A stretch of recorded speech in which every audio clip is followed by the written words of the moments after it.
Hello प्यारे बच्चे, नमस्कार। कैसे हैं आप सभी? उम्मीद करता हूँ बहुत अच्छे होंगे और अपनी तैयारी को ज़ोर शोर से कर रहे होंगे। आपके लिए प्यारे बच्चे HGS एग्ज़ाम एकेडमी पर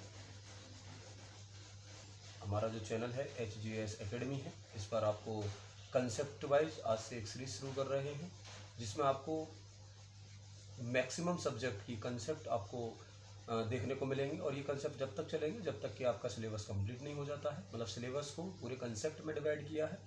पहला कंसेप्ट आज मैं आप लोगों के सामने लेकर आया हूँ, जिसका नाम होगा आपका कॉमन सॉल्ट। कॉमन सॉल्ट जो है आपका, ये सभी एग्जामों के लिए रहेगा, लेकिन अगर किसी पर्टिकुलर क्लास की बात करूँ तो क्लास 10 CBSE और यूपी बोर्ड दोनों में ये आपको कॉमन सॉल्ट के नाम से दिखाई देता है। एसिड बेस और सॉल्ट जो चैप्टर है उसका ये पार्ट होता है। इसका वीडियो को शुरू कर देते हैं सर।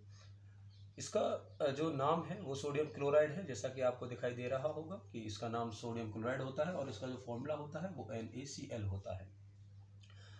प्यारे बच्चे, ये आपका जो इसकी रिएक्शन होती है, मतलब ये कैसे बनाया जाता है, अगर इस बात पर चर्चा की जाए तो आपके सामने लिखा हुआ है NaOH है, जो कि एक आपका स्ट्रॉन्ग बेस है, और आपका HCl जो कि एक स्ट्रॉन्ग एसिड है। इन दोनों की अगर रिएक्शन हम कराते हैं तो इसके बाद जो बनता है वो प्रोडक्ट आपको दिखाई दे रहा होगा Na और Cl है, और इसके साथ साथ वाटर रिलीज हो जाता है।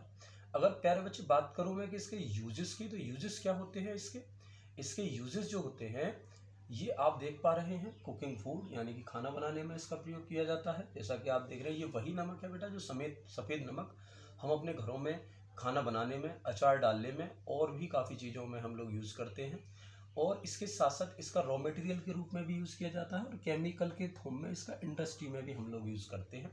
अगर मैं बात करूं आपसे कि ये प्रबल अम्ल और प्रबल क्षार की रिएक्ट करा करके, इट मीन्स कि ये आपका स्ट्रॉन्ग बेस और स्ट्रॉन्ग एसिड की रिएक्ट करा करके ही ये बनता है। मतलब जब भी आपका ये सोडियम क्लोराइड बनेगा वो इस रिएक्शन से बनेगा जब पीएच, इसका जो प्रबल अम्ल यानी कि आपका जो स्ट्रॉन्ग बेस है और जो स्ट्रॉन्ग एसिड है, दोनों से मिलकर ही ये बनेगा।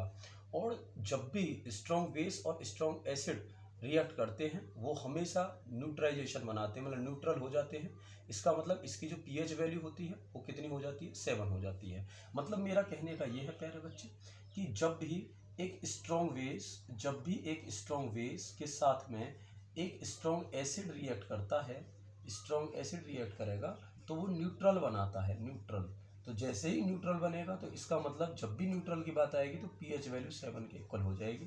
तो इसका मतलब NaCl की जो पीएच वैल्यू होती है प्यारे बच्चे वो आपकी 7 हो जाती है।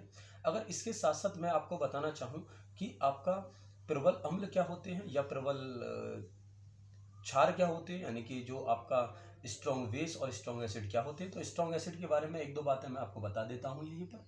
तो जो स्ट्रॉन्ग एसिड होता है वो हमेशा प्यारे बच्चे H+ आयन देगा, हमेशा H+ आयन देता है, हमेशा H+ आयन देगा प्यारे बच्चे।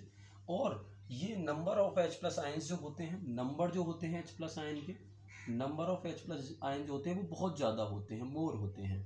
इसके साथ साथ अगर मैं आपसे बात करूँ, इसकी इलेक्ट्रिक कंडक्टिविटी भी बहुत ज़्यादा होती है। इसकी इलेक्ट्रिक कंडक्टिविटी बहुत ज़्यादा होती है। इसको आप स्ट्रॉन्ग एसिड बोल सकते हो।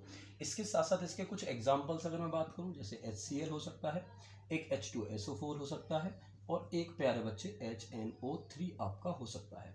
ऐसे ही अगर मैं प्यारे बच्चे बेस की बात करता हूं तो स्ट्रॉन्ग जो बेस होगा वो OH- देता है, OH- देता है।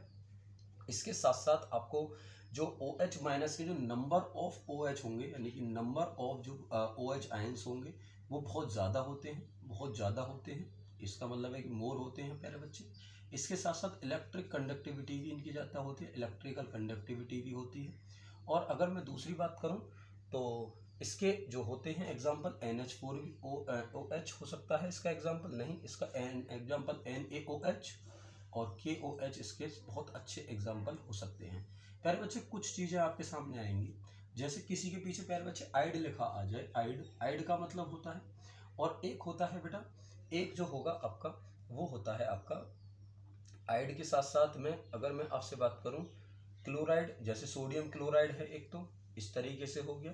एक आता है ईएम, एक आता है ईएम, एक आता है ईएम का कंसेप्ट। तो जब भी किसी किसी का नाम आप पढ़ रहे हैं और उसके पीछे आइड आ रहा है तो वो बताएगा कि उस पर माइनस चार्ज है, और अगर किसी के पीछे ईएम आ रहा है तो वो बताएगा उस पर पॉजिटिव चार्ज है। ये प्यारे बच्चे एक्स्ट्रा नॉलेज में मैं आपको कंटिन्यू दूंगा। ये एक्स्ट्रा नॉलेज में मैं आपको बहुत सारी चीज़ें देता रहूँगा वीडियोज़ में, और इसके साथ साथ ये सारी बातें एक्स्ट्रा में आपकी चलती रहेंगी। इसी तरीके से मेरा जो पहला टॉपिक है वो प्यारे बच्चे कंप्लीट होता है। अगर आपको वीडियो अच्छी लगी हो तो इसे लाइक और सब्सक्राइब जरूर करें, और अपना प्यार चैनल और बनाए रखें। जय हिंद।